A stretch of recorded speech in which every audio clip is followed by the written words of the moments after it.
Hey everybody, I'm here with Gene Valentino with Grassroots Truthcast, the best podcast in history. You guys are awesome. You're looking good. I knew you would. Hello everyone. I'm excited to announce the next generation of energy drinks, Rev 7. It has no sugar and no caffeine. Instead, Rev 7 uses Go BHB. Go BHB is one of the body's primary ketones, and it provides the most efficient and clean fuel that your body needs. It also helps you stay energized all day with no crashes. Not only that, it produces 3 times more brain energy than sugar, which helps boost your memory, focus, and mental sharpness. It also helps reduce stress and helps balance your mood. Rev 7 does all that while being the best tasting energy drink ever. So go to mypillow.com or call the number on your screen.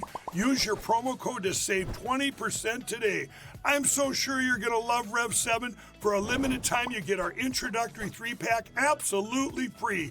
I drink Rev 7 every day, and I absolutely love it, and so will you.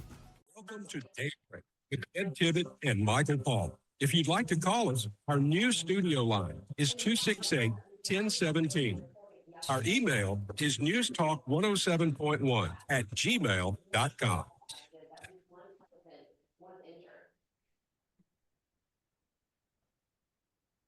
It's now 16 minutes after 7 o'clock, and women, children, older guys like myself, we look forward to Fridays at 7:15. That's right. Gene Valentino is in the house. Hey, a very good morning to you, Gene. Good morning. I brought the donuts. That's good. That's good. We like donuts. I teased before the break that James Comey, the former FBI director, posted some little, I guess you could say, he thought it was funny. It said 8647. It was shells on the beach formed into the numbers 8647. Well, anybody who's ever been in the military, anybody who's ever been in a casino, by the way, anybody who knows anything about 86 knows that means to take something out, like take a target out or send somebody out of the casino. Or, it means the same no matter where you go. 86 him. Right. And he backed off of that. He actually deleted the post. And now we understand there may be an investigation going on into this. What do you think? Well, there is an investigation going on this, and he's in hot water, and this is not the first incident, and this has become a pattern over time. This man is demonic and represents the disposition of the Democrat vitriol and hate for Donald Trump. And they just cannot stand it, Michael. They're watching success occur in quantum proportions that's historic and unprecedented in this man's first 4 months in office.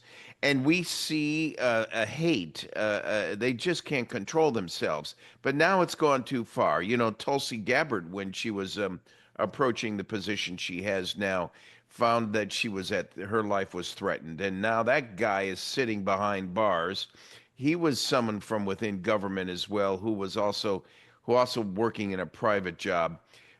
This behavior, when you compare it to what the rest of America has tolerated with the dysfunction of Joe Biden over the last prior 4 years, the prior term of office, there's no question in my mind that there is a distinction between what Democrats tolerate and what Republicans tolerate. And this is not how we define ourselves as a nation.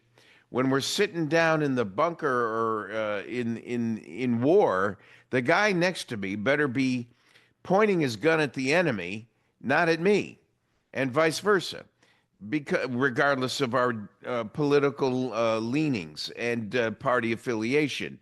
This has gone on too far. Major officials are about to be prosecuted because you cannot let it get away. You cannot tolerate this anymore. This double standard has gone too far. Now, this man's had 2 attempts on his life, and I submit the one in Butler that grazed his ear, scared the hell out of America and said, wait a minute, I don't know if I like Donald Trump or not, but this is wrong. Right. And now I'm voting for Donald Trump. And what do they see? They see a massive transformation of recovery for this nation in a mere 4 months. Interest rates coming down, inflation rate coming down, trillions of dollars of deals he's putting together in the Arab states. We're seeing a backing off of Putin against Ukraine. Even China and Ukraine have been, and Iran have been benched, while Donald Trump does his world tour through the Arab nations that are rolling out the carpet to welcome him in a fashion that's unprecedented. And we have an FBI director who's complicit wrongdoing with Nancy Pelosi and taking marching orders with others to, remember Roger Stone, whose house was invaded at 4 or 5 in the morning, and the news media just happened to be there. This is a pattern over time that has gone too far. Comey has gone too far, and his narcissistic prima donna, overstated sense of self-worth is about to put him behind bars. And Tulsi Gabbard said last night on the news, that's where I want him. Yeah, when you think about it, I mean, here's a man, 64 years old, who was the former director of the FBI. I wonder how much training material in the FBI recognizes 86 as a code word for, an assassination or taking somebody out. We all know what it means. Anybody who's ever been around, and they've heard this. And this is like common knowledge. Everybody understands this. He knew exactly what he was doing when he went and posted that. And what he's trying to do is reach out to some crazies out here that want to, that have the predisposition to do something stupid like this and hopefully take Donald Trump out. That's what he wants. And that can't stand. We cannot allow people in those kind of positions or former positions to talk like this, because this is a very immature and dumb thing to do. I've used the term, Michael, in earlier episodes, and it applies again. Failure to defend the rights of others may someday result in your rights not being defended. This is a perfect example of an individual, whether you like him or not, has a constitutional entitlement to serve this nation because a majority of the people said so. And if he's denied the right to do it, then we have succumbed to an autocratic state, a fascist society of a select few. And that's why I support the term limits and certain constitutional amendments to get rid of the Nancy Pelosi's, the Chuck Schumers, the Jerry Nadlers, the Adam Schiffs, and the AOC crowd, and dozens of others on the Democrat side, and some rhinos that have perpetrated wrongdoings to disrupt this constitutional republic for decades. And now we have an elected person who's literally moved a mountain in less than 4 months. This is historic. I want another wall on some national canyon we have in the Midwest. That's a smooth slab of granite to be carved the emblem and the edifice of Donald Trump.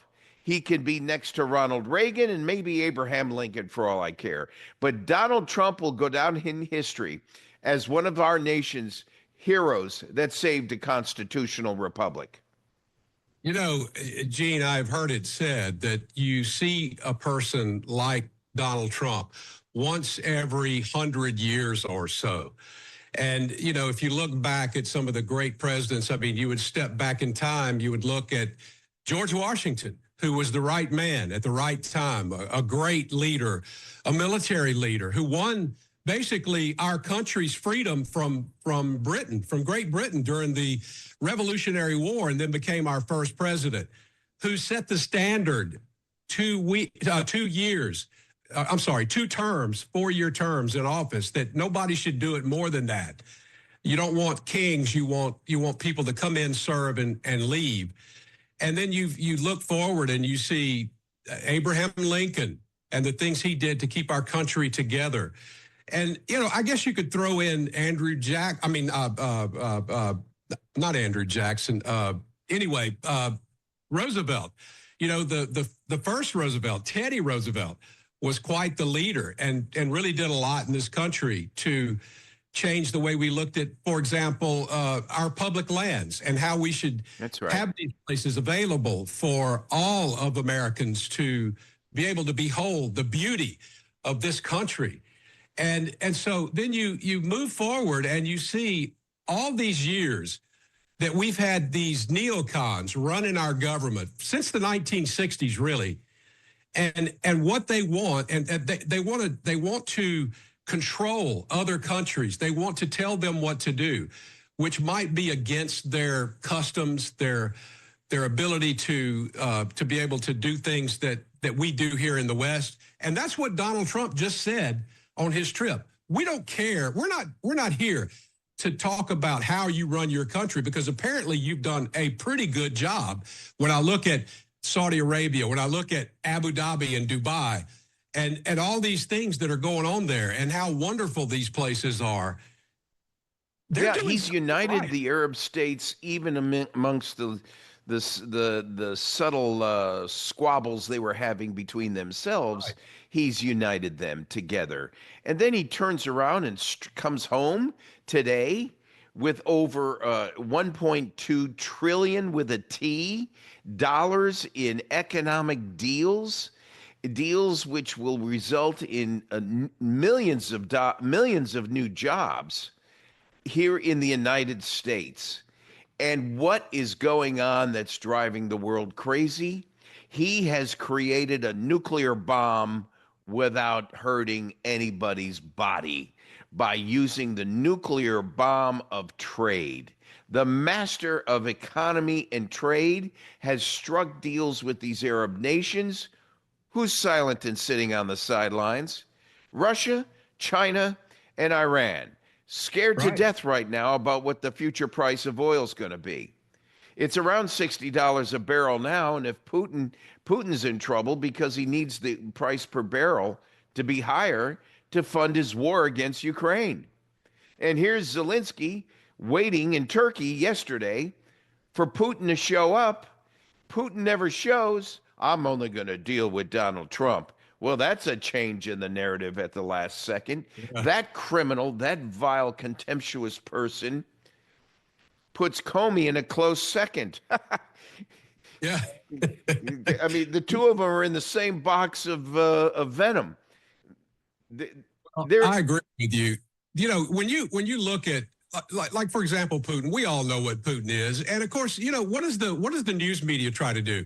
They try to say, well, he's buddies with Putin. He's a Putin guy. He's he cares more about Russia than he does. No, what Donald Trump is trying to do is stop a war. And you can't stop a war by talking about somebody in a bad way, by discussing Putin as a horrible person. How do you sit down and talk to somebody after you do that? So all he's doing is just trying to keep his mouth shut until he can get Putin close to him, pull him close, and say, hey, here's what the deal is, and here's what you got to do. I think that's what he's trying to do. He wants to meet him, and he wants to explain to him how the cookie crumbles and what's going to happen if he doesn't do something about this war. Trump turns around and says, no more trading bombs, guys. We're going to trade products and services and let our desire to earn wealth and get a little greedy precede our desire to kill each other. And it seems to be working. He's coming home with these deals that he can't even keep straight. There's so many of them on the table now millions of new jobs for the United States of America. This is what I would call economic gravitational force. He's established his own G4 now. USA, Riyadh, Saudi Arabia, Abu Dhabi, which is the UAE, and Doha, Qatar. These four will become we don't need Canada in this mix in the G7. Yeah. What's Canada in this thing in the G7 for? Let's go back to the key players. Gene, Canada's gross national product is just like a few $1 million higher than the state of Texas. Yeah. I mean, they are not a player, even though they want to think they are. Yeah, that's absolutely true. It's one of the reasons he tried to bring him in as the 51st state. Since you're comparing him to Texas, make him the 51st state. That was the best idea I heard. That's right. All right, that's the music. That means time is up. Thank you for joining us. I hope you have a great weekend. Talk to you soon. Best to you guys.